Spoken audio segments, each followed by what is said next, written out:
Assalamualaikum warahmatullahi wabarakatuh.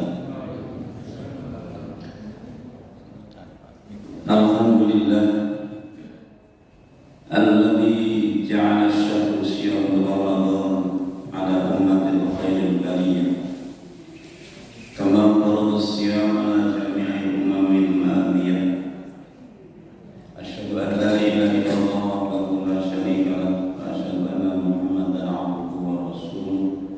Allahumma shalli wa sallim wa barik ala Muhammad bin Abdillah wa ala alihi wa ashabihi wa azwajihi wa dzurriyyatihi wa man tabi'ahum bi ihsan ila yaumil qiyamah.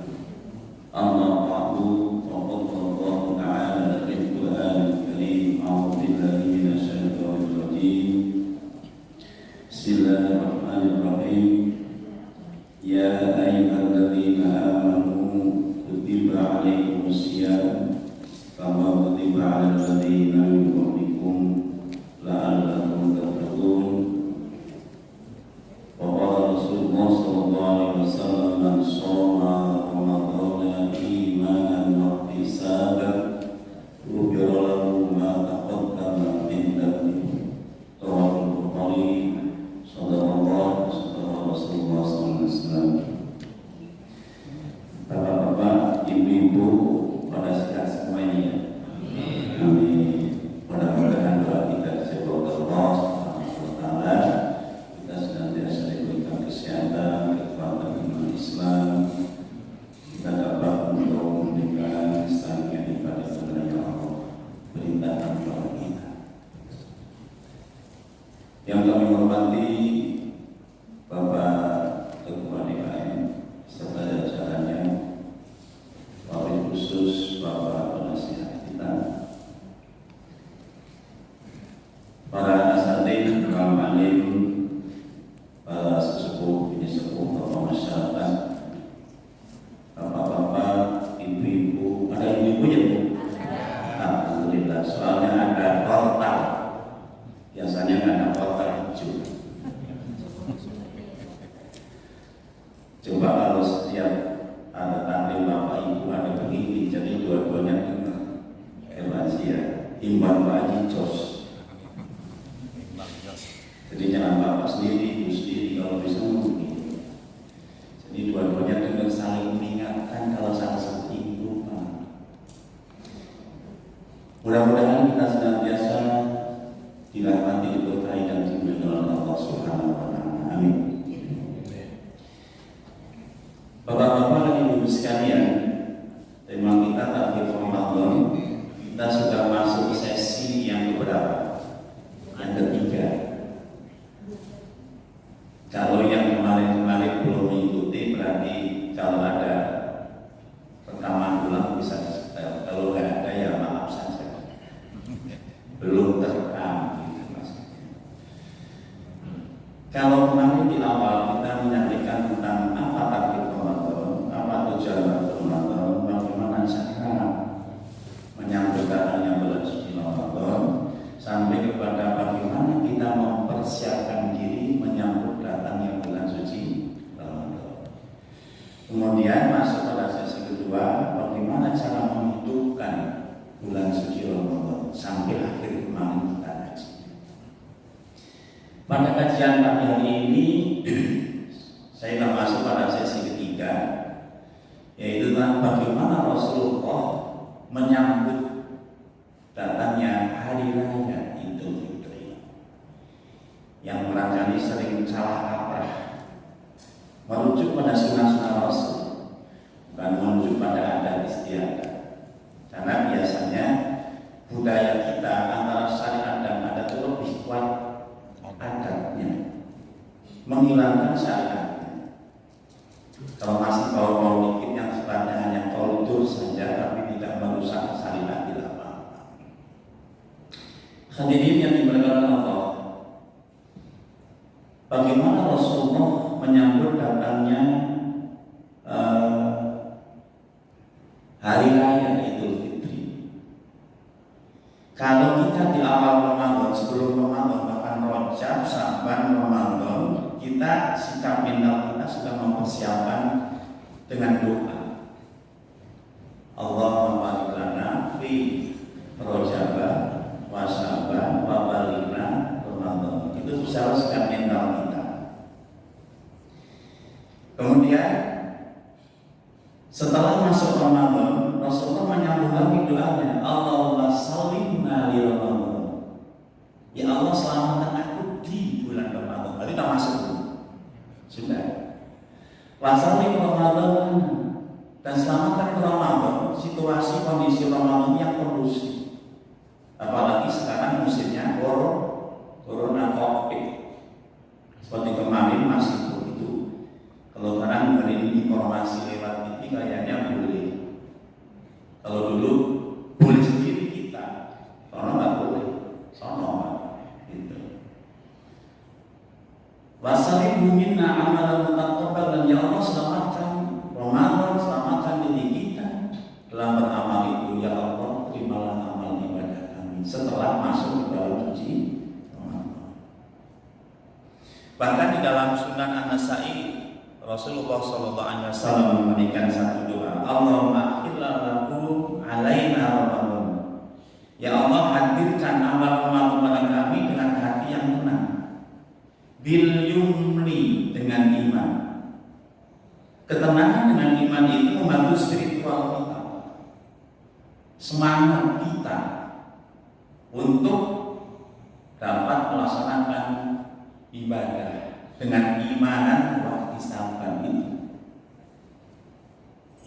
Wassalamah dengan Islam, dan selamatkan dan sehatkan kita dengan Islam. Itu artinya kita mampu untuk melaksanakan aneka ragam ibadah yang ada di bulan suci Ramadan.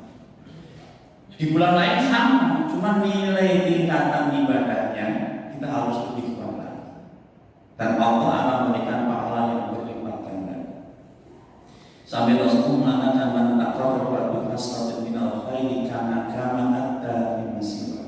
Satu orang mengerjakan satu amal sunnah di bulan Ramadan, nilainya sama dengan 10 kali di bulan yang lain. Masya Allah.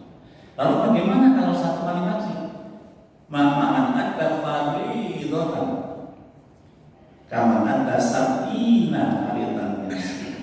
Barang siapa dengan satu kali haji di bulan Ramadan sama dengan 70 kali di bulan yang lain. Karena Allah melipat gandakan di dalam bulan suci Ramadan. Sama dengan takhir Allah Rasulullah ketika menyampaikan yubasyiru ashabahu bihudumi Ramadan. Rasulullah menyampaikan kabar gembira. Kabar gembira sesampaikan itu termasuk motivasi Rasulullah pada para sahabat untuk bagaimana meningkatkan kualitas dan kuantitas ibadah di bulan suci Ramadan. Karena itu jangan dilipatkan. Jadi ada doa menyambut Ramadan, doa setelah masuk Ramadan, doa mengisi Ramadan. Lalu ketika sudah menjelang akhir Ramadan, misalnya besok Ramadan, besok akhir raya ya, besok akhir raya. Akhirnya dari sholat asar, Rasulullah memberikan satu doa yang barangkali ini yang jarang kita ucapkan. Dalam ensiklopedia fikih syariah bab puasa ini ada. Rasulullah memberikan doa jalan akhir menjelang hari raya. Doanya apa? Allahumma la tas'al akhiral ahdi min syarina iya fa in ja'altahu faj'alni marhuman wala mahrum. Ya Allah, janganlah Engkau jadikan Ramadan ini sebagai bulan terakhir untuk puasaku. Jangan ya Allah. Tapi kalau sekiranya Engkau mentakdirkan Ramadan ini sebagai bulan terakhir bagiku untuk berpuasa, wala tas'alni, dan janganlah aku jadikan orang yang tidak mendapatkan marhuman kasih sayangmu. wala mahruman, dan jangan jadikan aku orang yang rugi. Pantes Rasulullah mengatakan, lau ta'lamu ummati ma fi Ramadan, tatamanna anta kusana kullu Ramadan. Sekiranya umatku tahu persis tentang kemuliaan, keistimewaan bulan suci Ramadan itu, maka umat akan minta 1 tahun dijadikan Ramadan semua. Maka Rasulullah ini, ya Allah, jangan jadikan Ramadan ini sebagai akhir Ramadan untuk puasa. Jangan, ya Allah. Kita masih mengharapkan Ramadan yang akan datang. Kenapa? Ada satu harapan besar kita, nilai-nilai Ramadan itu. Maka berujuk dengan laut ta'lamu ummati, sekiranya umatku tahu persis tentang Ramadan itu, minta 1 tahun jadikan Ramadan semua. Ini adalah sisi keutamaan. Dari sisi pelaksanaannya biasanya males, senang bonusnya, tapi kurang mau untuk mengerjakan ini. Akhir tahun mendapat THR, akhir tahun mengharapkan bonus, tetapi kerjanya males.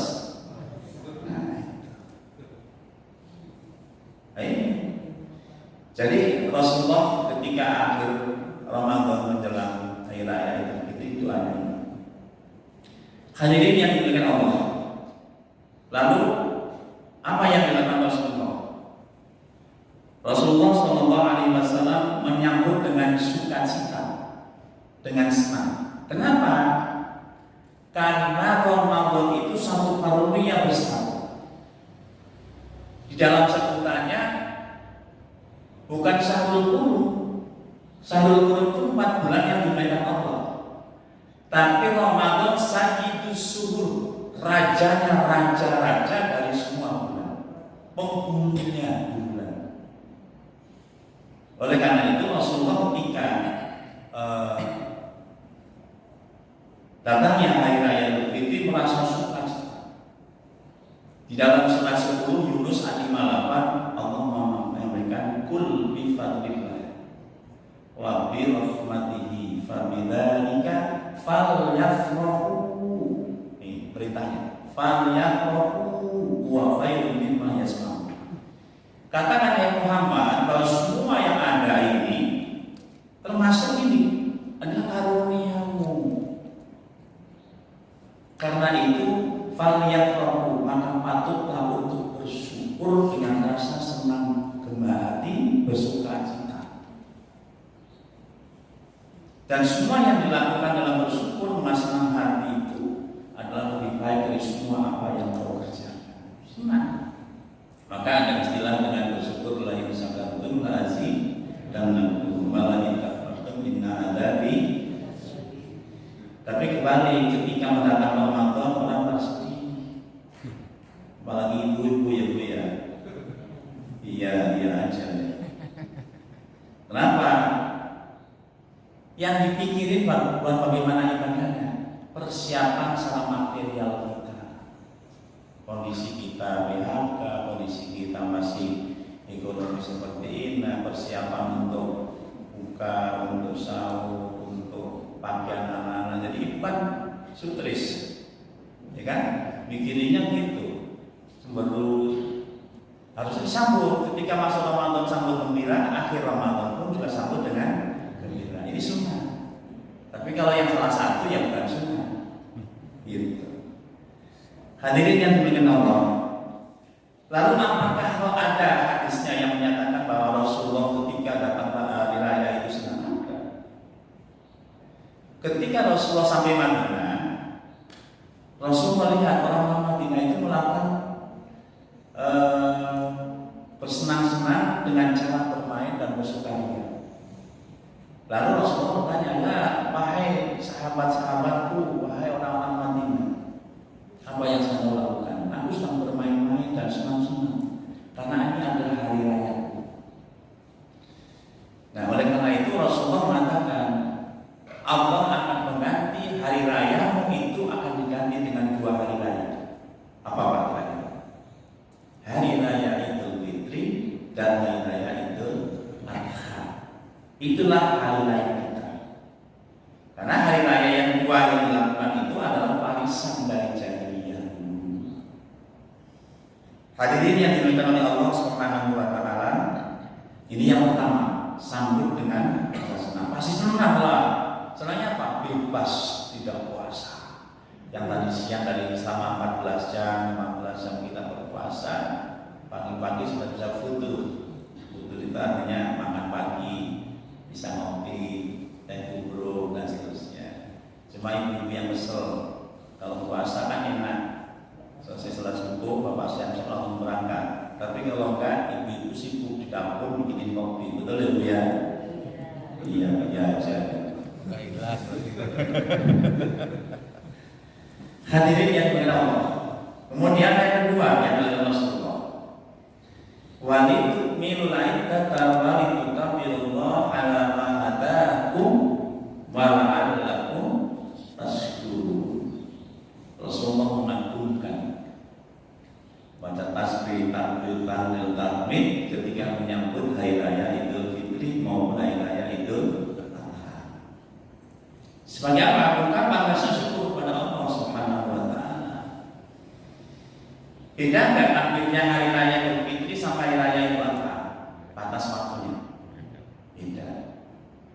Hari raya Idul Fitri itu dari malam hari raya sampai sore terbenam matahari sholat maghrib. Itu batas. Hari raya Idul Adha dalam hadisnya dari subuh tanggal 9 hari Arafah sampai akhir hari Tasyrik, banyakkan mana? Hari raya Idul Adha. Tasriknya itu 3 hari tambah 1 berarti 4 hari. Gitu. Hadirin yang dimuliakan Allah Subhanahu wa taala. Itu yang kedua. Yang ketiga, kalau mandi sudah biasa. Mandi biasa, tapi mandi untuk menjalankan ibadah sholat Idul Fitri Rasulullah mengajarkan. Allah kan cinta sama kebersihan, kebersihan lahir dan kebersihan batin.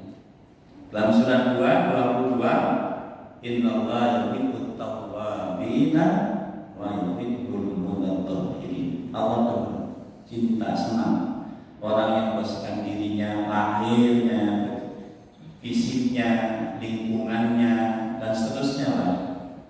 Makanya saya baca di grup Pak Seksi perlengkapan, kayaknya kalau nggak salah hari ini nanti ada bersih-bersih ya Pak. Itu berarti merujuk di sini. Memang DKM-nya jos yes, Pak. Semua rujuknya ada rujukannya. Cuman secara kebiasaan ya harus bersih,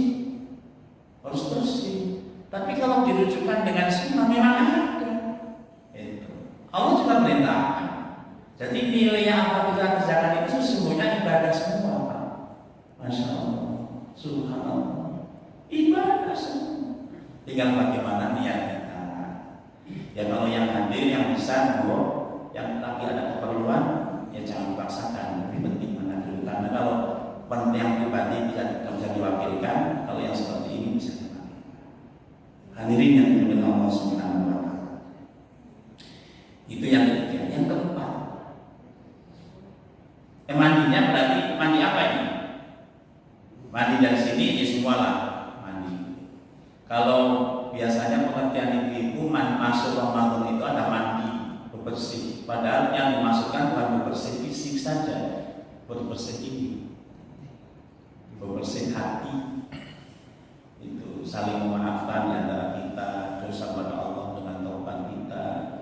Makanya ada istilah halal bihalal qabla saum, halal bihalal ba'da Ramadan. Rasulullah tidak mengkhususkan, tapi memberi maaf, meminta maaf ini adalah satu sifat yang terpuji, yang mulia, meletakkan semuanya. Hadirin, yang keempat adalah menggunakan pakaian-pakaian yang terbaik ukuran siapa? Diri kita. Rasulullah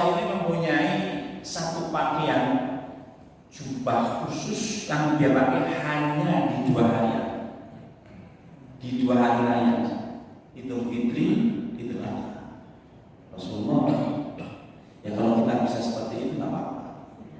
Kalau nggak bisa ya pilih yang terbaik untuk kita. Dan biasanya kalau hari raya Idul Fitri kan pakaiannya baru-baru semua, baru, apalagi anak-anak.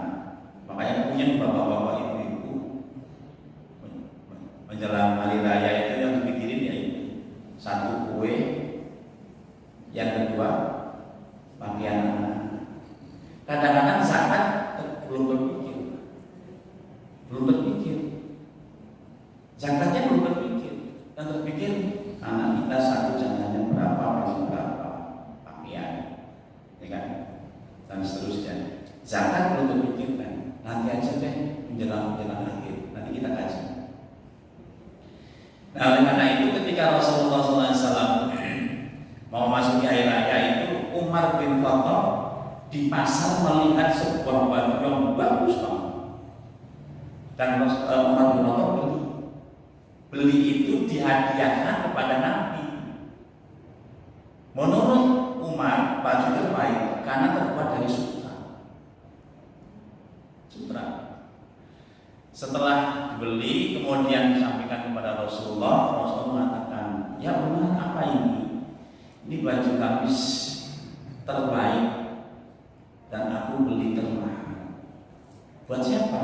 Buat aku ya Rasulullah. Dilihat Rasulullah, ini bahannya sutra.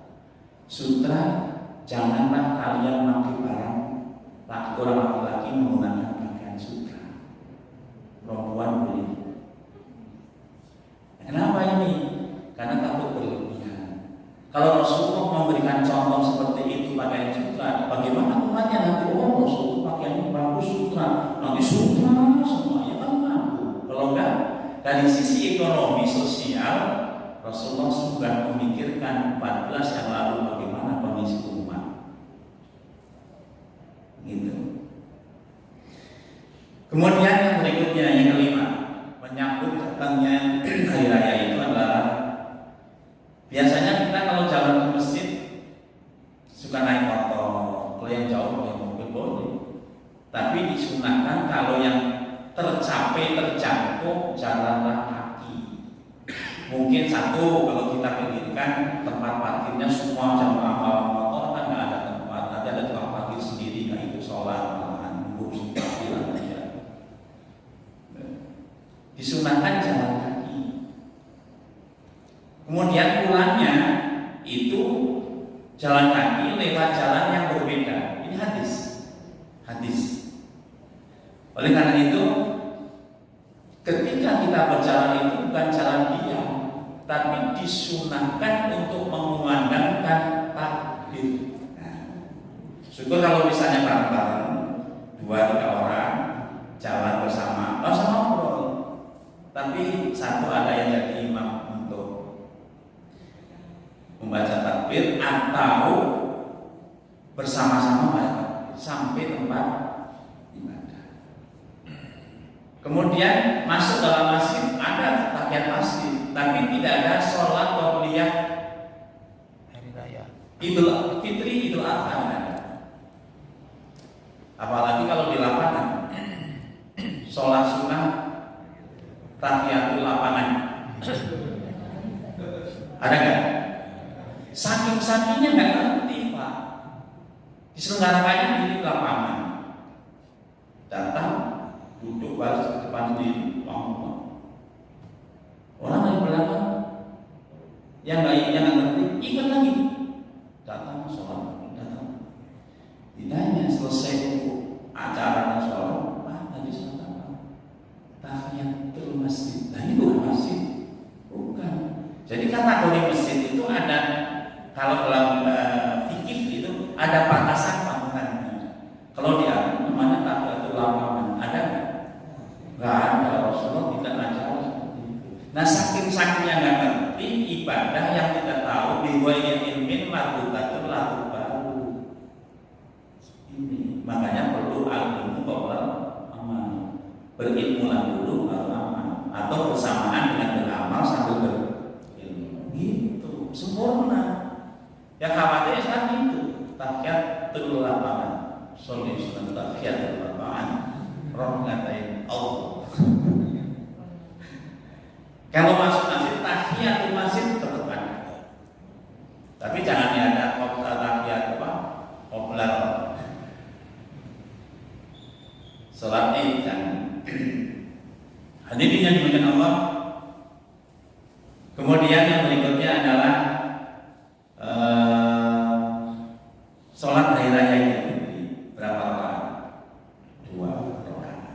Pertama takbirnya 7. Kemudian 2 takbirnya 5. Biasanya suka disampaikan oleh MC karena sholat ini sholat tahunan,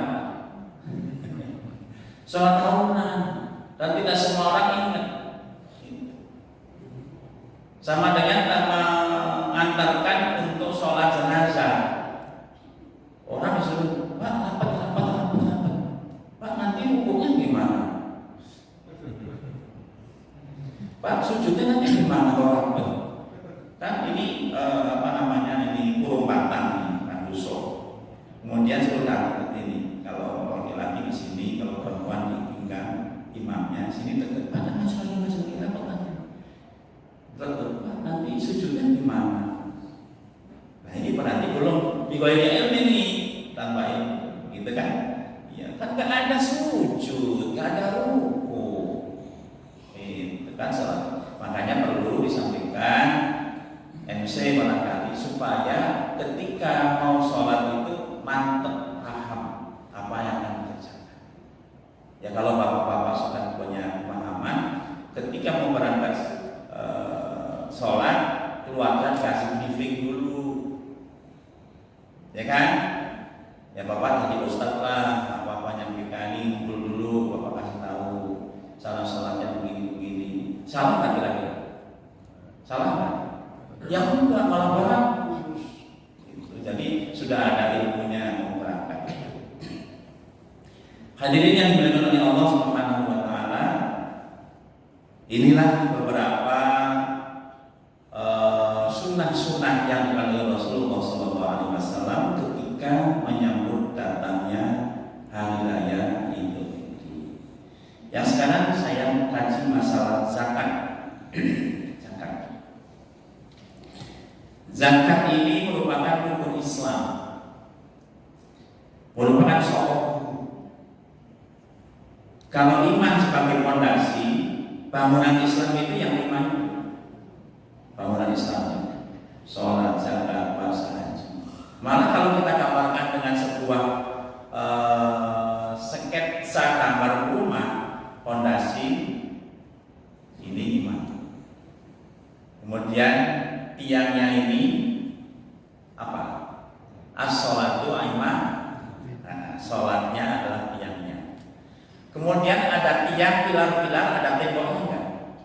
Ada. Apa itu? As-shaumu jumlah, puasanya. Kemudian ada pintu, ada jendela enggak? Ada. Apa itu? Zakatnya. Ventilasi, keluar masuknya biar bersih udaranya, biar bersih hartanya. Kemudian yang atas ini apa? Atap. Apanya itu? Haji. Penyempurnaan subuh. Gambaran seperti itu kalau diurai, dikaji cukup. Faham kita dengan apa yang kita miliki, iman dan Islam. Tumbuhnya ihsan. Fondasi, tiangnya sholat, kemudian temboknya puasa asal jurnal, kemudian pintu jalannya jendelanya zakat, min amalin sodaqatan tutahhiruhu wa tuzakkihi. Lalu sininya adalah wa'imul hajja wa mutalillah, sempurnakan dengan haji dan umrah. Rukun iman, rukun Islam dan ihsan. Dan ini dialog ini disampaikan oleh Jibril kepada Rasulullah. Hadisnya Bukhari Muslim. Akhirnya al-iman, akhirnya al-Islam, akhirnya al-ihsan. Tiga-tiganya. Makanya 3 I ini adalah sebagai modal dasar kita. Iman, Islam, dan ihsan. Hadirin yang dimuliakan oleh Allah SWT, hukumnya apa? Wajib. Berzakat adalah wajib.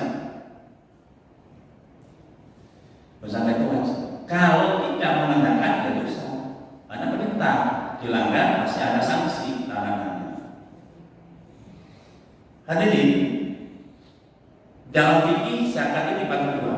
Ada zakat fitrah, ada zakat mal. Zakat fitrah, zakat mal. Zakat fitrah itu jelas hanya dilakukan 1 tahun 1 kali setelah puasa Ramadan atau di dalam suci Ramadan. Di dalam bulan suci Ramadan. Hukumnya wajib.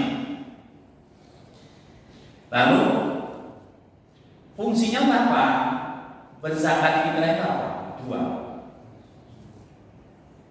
Zakatul fitri tufratan lis-shaim. Yang kedua, waktu matan bil masakin. Yang pertama adalah untuk menyempurnakan, membersihkan diri pribadi shaim, orang yang berpuasa itu ketika berpuasa mungkin saja melakukan perbuatan-perbuatan yang merusak nilai pahala ibadah puasa, walaupun tidak sampai membatalkan puasa, maka disempurnakan. Itu. Kemudian siapa yang diperintahkan? Dalam hadis dari Ibnu Umar, hadisnya riwayat Bukhari dan Muslim, sahih. Rasulullah mewajibkan zakat fitrah kepada orang-orang yang merdeka. Merdeka dari penjajahan Belanda, bukan merdeka, bukan menjadi perbudakan yang dikuasai orang. Laki, perempuan, tua, muda, bahkan sampai anak-anak, bahkan sampai bayi yang baru lahir di bulan Ramadan sebelum masuk maghrib, itu anak yang baru lahir pun wajib dikeluarkan zakat fitrah.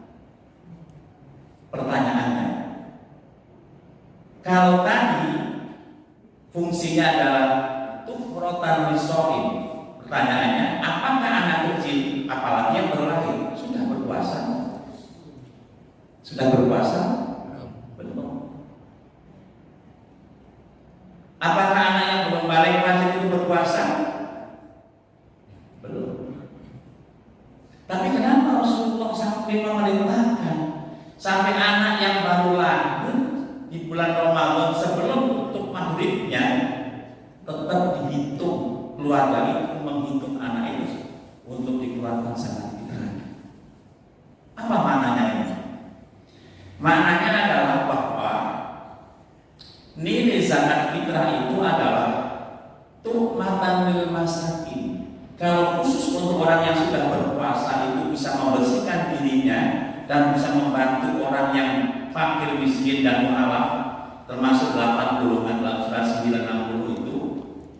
Tetapi bagi orang-orang keluarga muslim, anak yang baru lahir dari keluarga muslim, lahir di Adani, keluarga muslim, anak yang belum balik keluarga muslim, dikeluarkan zakat fitrah itu akan dapat membantu kontribusi kesenjangan sosial masyarakat. Di situ. Jadi nilainya timatan bil masakin, bukan timatan lis-shaim saja. Kalau timatan lis-shaim, waktu timatan masih bagi orang shaim dan shaimah. Bagi yang belum diwajibkan berpuasa, wajib dikeluarkan zakat fitrah, itu waktu timatan bil masakin. Semakin jumlah dari anggota keluarga yang memberikan zakat fitrah terkumpul melalui amil misalnya, atau langsung memberikan pada mustahiknya, sungguh akan bantu orang. Di hari raya itu orang itu harus bisa untuk mendapatkan satu kebahagiaan. Itu. Oleh karena itu hadirin yang dimuliakan oleh Allah Subhanahu wa taala, kalau ada ibu-ibu yang hari ini masih umurnya 8 bulan dan nanti lahir 9 bulan, pas belum maghrib di bulan Ramadan, udah dihitung Bu ya, bahwa ibu tambah keluarga lagi. Kalau